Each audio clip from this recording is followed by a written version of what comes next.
नमस्कार दोस्तों। आज हम स्वामी विवेकानंद के बारे में बात करेंगे। दोस्तों, स्वामी विवेकानंद आधुनिक भारत के महान संत, तत्वज्ञानी, धर्म और समाज सुधारक और वैज्ञानिक दृष्टिकोण के समर्थक थे।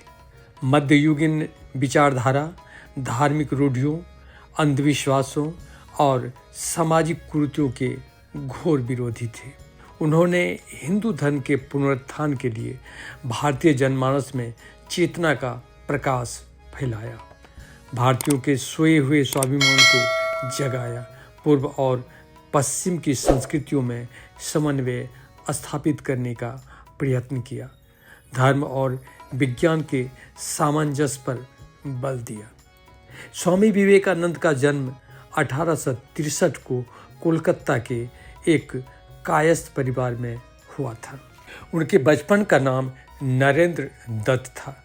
उनके व्यक्तित्व पर उनकी माता का बहुत ही गहरा प्रभाव था। उनके पिता ने कम ही आयु में संन्यास ग्रहण कर लिया था। 1881 में स्वामी विवेकानंद रामकृष्ण परमहंस के शिष्य बन गए थे।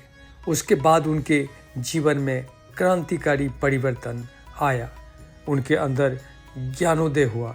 उनके ज्ञान के 3 स्रोत थे। पहला वेदांत दर्शन, दूसरा परमहंस का दिया हुआ ज्ञान और तीसरा उनके जीवन की अनुभूति से प्राप्त ज्ञान। उन्होंने पूर्व और पश्चिम के कई महत्वपूर्ण ग्रंथों का भी अध्ययन किया था। 1886 में रामकृष्ण परमहंस के निधन के बाद उन्होंने गृह आश्रम का त्याग कर परिव्राजक बन गए। हिमालय के जंगल में साधना करने चले गए। उन्होंने 5 वर्षों तक संत के रूप में भारत का भ्रमण किया। 1893 में उन्होंने अमेरिका के शिकागो में धर्म सम्मेलन में तत्व मीमांसा पर बहुत ही महत्वपूर्ण भाषण दिया। इससे उनकी ख्याति संपूर्ण विश्व में बढ़ गई। उन्होंने 1898 में फ्रांसिस्को में शांति और वेदांत सोसाइटी की स्थापना की। प्रतिभा के धनी और प्रकांड विद्वान स्वामी विवेकानंद ने धर्म और समाज पर अनेकानेक ज्ञानवर्धक उपदेश दिए। उन्होंने धर्म तथा सामाजिक सुधार के क्षेत्र में बहुत सारे कार्य किए।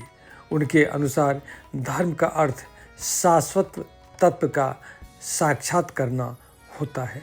वे धार्मिक रूढ़ियों, आडंबरों और पोंगापंथियों को धर्म नहीं मानते थे। वे जाति प्रथा के विरोधी थे, लेकिन यथार्थ रूप में यह भी मानते थे कि इसे समूल नष्ट करना असंभव है। वे कहते थे कि चतुर्वर्ण व्यवस्था को पुनर्जीवित किया जाए और निम्न वर्ग को उठाकर उच्च वर्ग के स्तर पर लाया जाए। उन्होंने समाज में व्याप्त अस्पृश्यता और जातीय भेदभाव पर चोट किया, जातिगत उत्पीड़न की आलोचना की, मानवीय गरिमा और श्रेष्ठ भावना पर बल दिया। उन्होंने देश के सभी लोगों के लिए समान स्तर की बात की।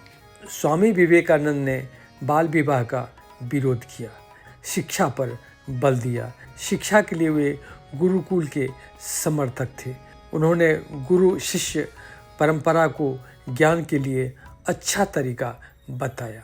उन्होंने आत्मविश्वास पर काफ़ी जोर दिया और कहा कि आत्मविश्वास विकास और तरक्की का मार्ग खोलता है। उन्होंने शरीर को भी बलशाली बनाने पर जोर दिया। स्वामी विवेकानंद राजनीतिज्ञ नहीं थे। उन्होंने स्वयं कहा था, मैं न तो राजनीतिज्ञ हूँ और न राजनीतिक आंदोलनकारी। मैं न तो राजनीतिज्ञ हूँ और न राजनीतिक आंदोलनकारी। मैं केवल आत्म तत्व की चिंता करता हूँ। लेकिन वे यह भी कहते थे कि मैं भारतीय हूँ, प्रत्येक भारतीय मेरा भाई है। भारतीय समाज मेरा बाल्यकाल का पालना है, मेरे यौवन का उद्यान है और बुढ़ापे का वाराणसी। भारत का कल्याण ही मेरा कल्याण है। वे शारीरिक, मानसिक और आध्यात्मिक स्वतंत्रता को बहुत अधिक प्रधानता देते थे और उन्हें आवश्यक समझते थे। वे मानते थे कि विचार, कर्म, स्वतंत्रता, विकास और कल्याण जीवन के लिए आवश्यक है। कुल मिलाकर कह सकते हैं कि स्वामी विवेकानंद धर्म और समाज में आई विकृति, कुरीति, कर्मकांड, पाखंड और आडंबर के घोर विरोधी थे। उनको दूर करने के लिए आजीवन प्रयास करते रहे। 1909 में 39 वर्ष की आयु में उनका देहांत हो गया, लेकिन उनके विचार आज भी भारतीय धर्म और समाज पर रोशनी डाल रहे हैं।